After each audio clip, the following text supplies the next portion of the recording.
So today we're going to be checking out a particular movement or position that you've probably done before yourself.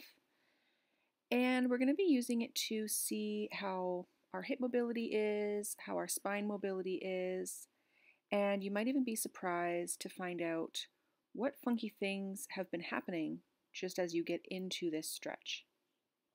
So we're going to be breaking it down into a few different pieces while we do this. So this is the movement, and this is the stretch that you've probably done before.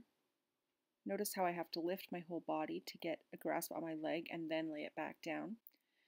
We also don't want to have to utilize other parts of our body to move the leg bone into place. So for instance, some people will grab the leg with their arm to put it in position, which just makes it an arm movement. Or people will do this funky spinal bum shift to leverage the foot into place. What I like to do instead from this position is actually go into a twist. This lets us check out our hip mobility and our spine mobility. And just notice where the two compensate for each other. So let's get started. Laying on your back, knees bent, feet flat on the floor, and first just start off breathing. Notice where you're holding tension in parts of your body that aren't just holding your legs in place. Let the belly soften. Just tune in with what you're feeling where in your body, good or bad, or neutral, just to get a baseline.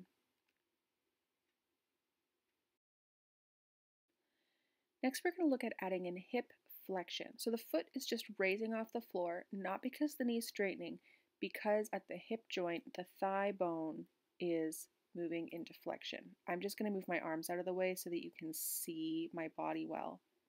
Now, what you may not have noticed, but what I'm definitely feeling is that the moment that foot leaves the ground, my body kind of starts to shift towards that now unsupported hip. So I'm lacking a little bit of stability here. I'm just going to grab something that I can put my feet on, just to make it a little bit easier for myself. This makes it easier because I don't have quite as far to move. I don't have as big of a range to move through, and I also have a little less gravity. My legs don't feel quite as heavy. So I'm definitely feeling way easier in this position. I don't get that same shift happening through my torso, and I really feel like I can isolate my hip joint moving. So here I'll show you getting into legs up the wall. This is just another way to make it even easier on your system, give yourself even more support. How we're going to do hip flexion here is just by letting the knee bend a little bit as the hip comes into flexion, and that heel is just going to slide up and down against the wall. Highly recommend socks for this one. Makes it glide nicely. And another way that we can do this is just lifting the heel straight away from the wall. But you may notice some counterbalancing in the other foot with this one. Here's another angle of the knee slide, the heel slide for hip flexion. Really smooth, nice and slow. I'm not going as low as possible. Here's the heel lift away from the wall. No hip hiking, no clenching. And here's just one more way that you can do hip flexion at the wall. You can be further away from the wall with the hips and knees at 90 degrees and just lift that foot straight off the wall. Making the leg shorter by bending the knee makes it lighter to move. Here's another angle. You can see that it's just my hip moving, my knee is staying the same angle all the way through. Okay, so whatever supported position was best for you, you're going to stay there, and now we're going to add hip rotation. So you can see that my foot is moving through the air. If I go too far, my whole pelvis starts to shift.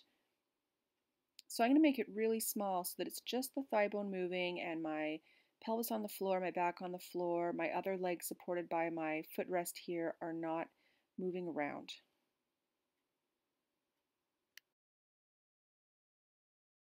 So back in legs up the wall, just so you can see how this works. The heel just stays resting on the floor. You rotate from the hip joint, and that foot is going to look like it's turning in and out. But just note that the movement is not coming from the ankle. I'm not wiggling my foot. It's just moving along. We can also bring the foot away from the wall and rotate here as well.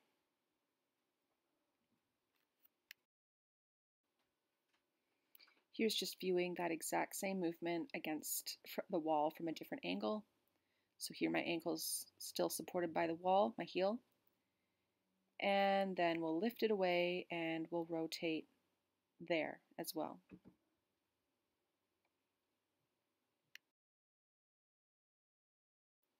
We can also play with it in this 90-90 position as well at the wall.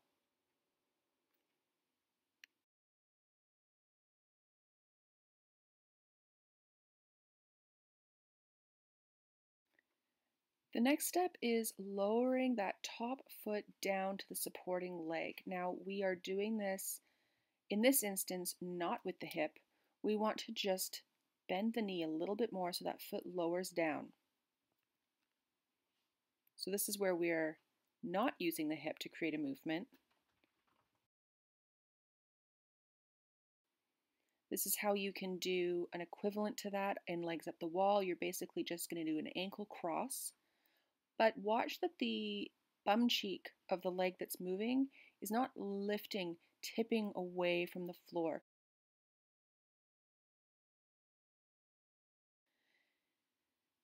Now you can start to just gently slide the back of that ankle up and down the front of the shin on the supporting leg. And this kind of gets you into even more of a mimicry of that figure 4 position I was in on the floor. So just watch for any stickiness or where you have to suddenly use more effort to move. Just keep it really small. You might just keep the movement up right near the ankle. So here's just another angle for you to see me doing the ankle crossovers. Notice that my bum isn't lifting off the floor. And then we will start to introduce sliding that foot down the shin. Nice and smooth, without gripping through the abdomen, without shifting your back around on the floor. And like I said before, for the first while, your movement might be right up near that ankle joint and just stay really, really small, and that's fine.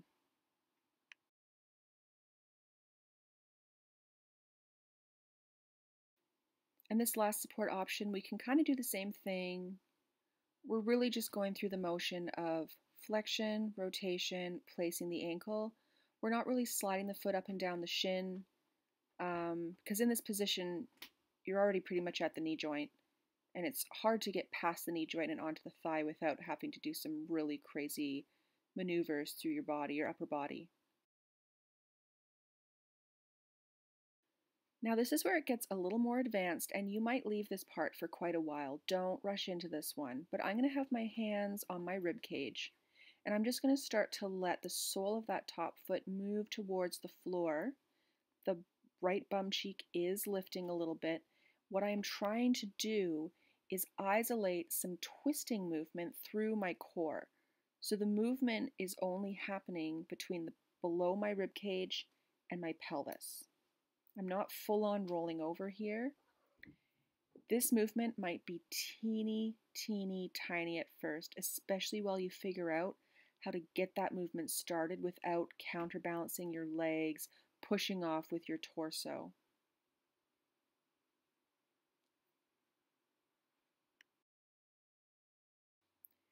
You can kind of do this one in this 90-90 wall position. It's a little funky, but it might at least get you started figuring out how to, like I said before, start the movement from the core rather than having to throw your body to get your hips starting to lift off the ground. But this isn't my favorite position to do this twisting in, but it could work in a pinch. Here this one is just from a different angle. So you're still feeling those ribs. You're still keeping the movement just below the rib cage. Nice and easy.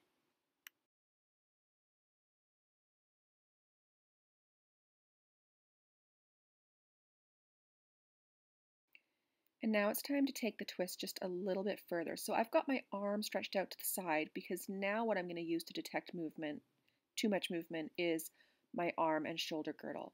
So I'm going to start to twist through the core like I did before, and then I am going to keep going and watch my arm here. My arm starts to slide on the floor. It's pretty minute, but I can feel it, and I've just readjusted.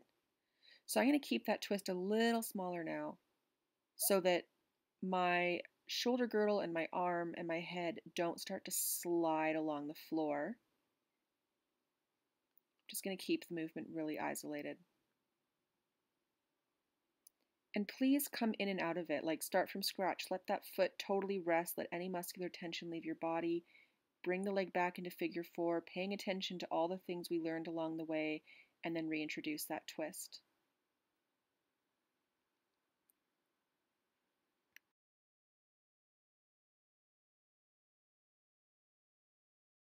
And now as you settle back into the very starting position, whatever that was for you, legs up the wall, 90-90 at the wall, or laying on your back on your floor with the knees bent and feet on the floor, just check back in with your body and notice if anything has changed. Maybe some of that baseline observation you made before we got started is a little different now after we've moved things a little differently with a little more intention. So there you have it. We just took one complex movement and broke it down into a 10-minute practice. Hopefully you're beginning to understand how yoga can be used like a physical therapy and not just a stretch and exercise class. This work is more about changing the way your brain orchestrates movement in your body rather than strengthening or stretching the tissues themselves. Remember to give your body as much support as it needs. Using props and support is never cheating. We want the movement to feel as easy as possible in your body. The change we're looking to make here only happens when the body feels safe and supported. It's all done at your own speed and within your own range that doesn't increase or create your symptoms. The stability, strength, and lengthening of tissues that you may be desiring will naturally occur over time as your movement patterns become less compensated. Your body won't be fighting itself anymore. So, you can see how it's a very safe way to approach movement with very little risk, so long as you listen to your body. I hope you enjoyed this short practice, and if the idea of improving your movement this way interests you, I would love to work with you.